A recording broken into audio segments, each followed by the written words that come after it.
दोस्तों जय श्री राम। आप सभी लोगों को मैं ओम यादव आप सभी का स्वागत करता हूं आज के इस वीडियो में। दोस्तों आज मैंने अपने इस वीडियो की शुरुआत जय श्री राम से की। जय श्री राम से इसलिए की क्योंकि आज के इस वीडियो में मैं आप सभी लोगों से बात करने वाला हूं एक ऐसी फिल्म के बारे में जो श्री राम के ऊपर बनी है, श्री राम के आदर्श के ऊपर बनी है, जिसका नाम आदि पुरुष रखा गया है। इस फिल्म की चर्चा आजकल सोशल मीडिया के ऊपर सबसे ज्यादा देखने को मिल रही है और आप सभी लोग अभी तक सोशल मीडिया पर जुड़े इससे विवादों के बारे में भी परिचित हो चुके होंगे। दोस्तों इस पिक्चर का निर्देशन ओम राउत के द्वारा किया गया है और इसके डायलॉग्स इस देश के राष्ट्रवादी, मैं कहूंगा तथाकथित राष्ट्रवादी और हिंदुत्ववादी मनोज मुंतशिर शुक्ला के द्वारा लिखे गए हैं। और सबसे ज्यादा धुलाई या ये कहूं कि सबसे ज्यादा पिलाई अगर किसी की हो रही है तो इसी मनोज मुंतशिर शुक्ला की हो रही है। जानते हैं क्यों हो रही है? वो इसलिए हो रही है क्योंकि मनोज मुंतशिर शुक्ला अपने आप को बहुत बड़ा हिंदुत्ववादी दिखाने की कोशिश करता है और भक्त इसकी बड़ी इज्जत किया करते थे। भक्त इसे अपना पिताजी मानते थे। यह हिंदू राष्ट्र की वकालत भी करता हुआ नजर आता था, भाजपा की तारीफ करता रहता था, भाजपा नेताओं की तारीफ करता रहता था और इसीलिए बीजेपी आईटी सेल वाले इसे अपना पिताजी समझते थे। लेकिन जब उन्होंने देखा कि इनके पिताजी के द्वारा ही इन्हीं की विचारधारा पर आघात किया गया तो इन विचारों से बर्दाश्त नहीं हुआ। और मैं दोस्तों ये कहूंगा कि इस पिक्चर में जो आदि पुरुष का रोल निभाया है वो तो प्रभास ने निभाया है, लेकिन सही मायने में आदि पुरुष अगर मेरी नजर में कोई है तो वो यही मनोज मुंतशिर शुक्ला है। और ऐसा मैं इसलिए बोल रहा हूं क्योंकि अभी तक जब से मोदी की सरकार बनी है, मैं इसे कहूंगा ये मोदी काल है, इस मोदी काल में ऐसा पहली बार देखने को मिला है कि किसी एक मुद्दे के ऊपर इस देश के सभी विचारधारा के लोग सहमत नजर आ रहे हैं।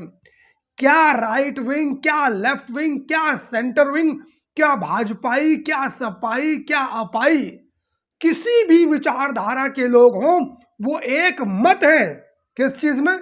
इस मनोज मुंतशिर को गाली देने में, इसका विरोध करने में। और हो भी क्यों ना दोस्तों, क्योंकि इसने हरकत ही कुछ इस प्रकार की है।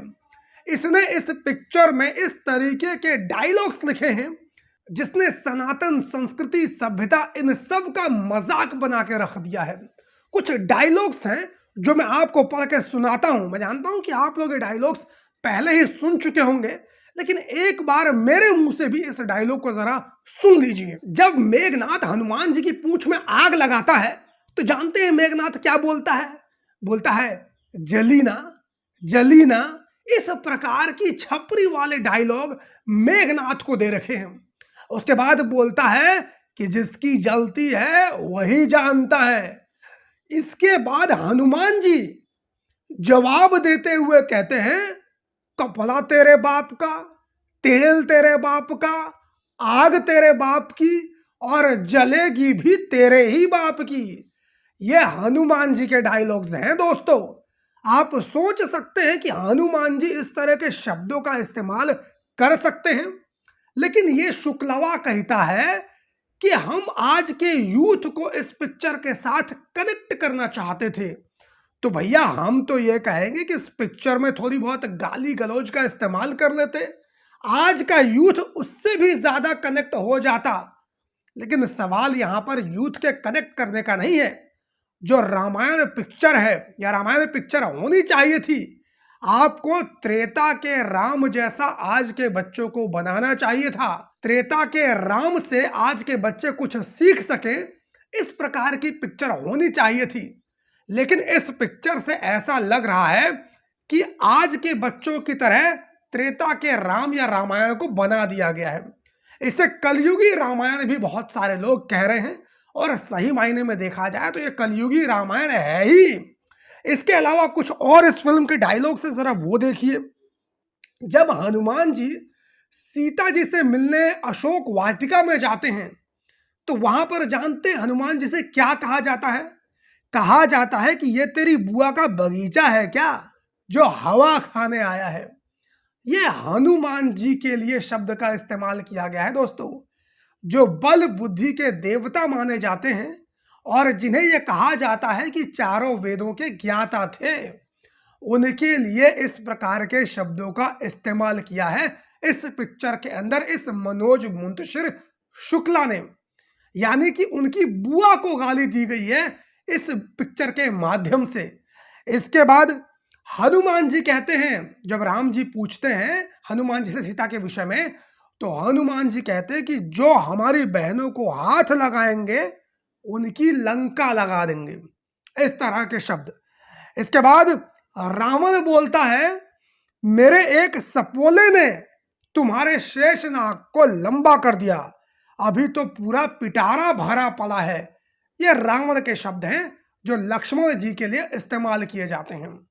लेकिन ये मनोज मुंतशिर शुक्ला कहता है कि दरअसल हम लोगों ने रामायण तो बनाई ही नहीं है, हम लोग तो रामायण से हाईली प्रेरित हैं। लेकिन यही मनोज मुंतशिर शुक्ला है जिसने कुछ वर्षों पहले एक पत्रकार को बाइट देते हुए कहा था इंटरव्यू के दौरान कि ये पिक्चर हम रामायण बना रहे हैं, एकदम हूबहू जो कथा थी वैसी कथा हम लोग बना रहे हैं। लेकिन जब इसकी भट पिटने लगी तो ये कहता है कि हम तो रामायण बना ही नहीं रहे हैं, हम तो सिर्फ उससे हाईली इंस्पायर्ड हैं। इस मूर्ख से सवाल पूछना चाहिए, अरे भैया जब तुम रामायण नहीं बना रहे हो तो इसमें रावण, हनुमान, शेषनाग, राघव, जानकी, ये सब लोग पात्र कहाँ से आ गए? तुमको इंस्पायर्ड होना था तो उससे मिलता जुलता कुछ बना देते, लेकिन तुमने हूबहू कहानी रामायण से चुराई और उसमें कुछ अपने छपरी डायलॉग्स डाले जिससे कि तुम्हारी फिल्म कंट्रोवर्सी में आए और तुम्हारे पिक्चर को देखने के लिए लोग आए। कंट्रोवर्सी तो हुई, पिक्चर को देखने के लिए लोग भी आ रहे हैं, लेकिन जो विश्वसनीयता मनोज मुंतशिर शुक्ला की थी वो विश्वसनीयता भक्तों की नजरों में पूरी तरह से अब खत्म हो चुकी है। लेकिन इसका दूसरा पहलू देखना बहुत ज्यादा जरूरी है दोस्तों। यहां पर मनोज मुंतशिर शुक्ला की बुराई तो सब लोग कर रहे हैं, उसकी आलोचना तो सब लोग कर रहे हैं, लेकिन आप लोग सोच कर देखिए, अगर यह पिक्चर शाहरुख खान, आमिर खान, इस तरह के लोगों के द्वारा बनाई गई होती या फिर इसके डायलॉग्स किसी यादव ने लिखे होते, किसी दलित ने लिखे होते, किसी मुसलमान ने लिखे होते, किसी ऐसे शख्स ने लिखे होते जिसको बीजेपी का विरोधी माना जाता है, तो अब तक इस देश के अंदर आरएसएस ने, विश्व हिंदू परिषद ने या जितने भी हिंदूवादी संगठन हैं, इन लोगों ने अब तक इस देश के अंदर तांडव मचा दिया होता। जितने भी थिएटर्स हैं उसमें पिक्चर लग नहीं पाती, थिएटर्स में आग लगा दी गई होती, मनोज मुंतशिर शुक्ला के घर के सामने पत्थरबाजी हो गई होती, इसके खिलाफ अनगिनत एफआईआर हो गई होती। लेकिन इसके नाम के पीछे जो शुक्ला लगा हुआ है, सिर्फ इसी ने अभी तक इसको इन तमाम चीजों से बचा कर रखा है। दूसरा, इस पिक्चर में जिस तरीके से इन लोगों ने बीजेपी नेताओं को धन्यवाद देने का काम किया है, इसने भी इन लोगों को बचाने का काम किया है। आप लाइन से देख सकते हैं कि इस शुक्ला ने इस पिक्चर के अंदर योगी आदित्यनाथ से लेकर नरोत्तम मिश्रा सबको धन्यवाद देने का काम किया है। क्यों? क्योंकि ये जानता था कि जब यह पिक्चर रिलीज होगी सिनेमाघरों में, उसके बाद इस देश में बहस जरूर छिड़ेगी और इसीलिए इसने सेफ्टी मेजर्स का इस्तेमाल करते हुए इन तमाम लोगों को धन्यवाद दे दिया है, जिसके वजह से इसके ऊपर अभी तक इस तमाम लोगों ने या इनके विचारधारा के लोगों ने अभी तक इसके ऊपर किसी प्रकार की एफआईआर नहीं करवाई है।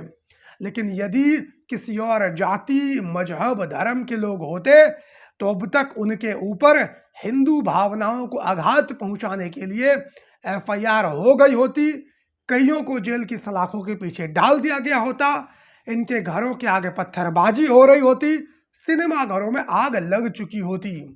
लेकिन चूंकि इनके नाम के पीछे शुक्ला है, इसलिए ये बेचारे अभी तक बचे हुए हैं।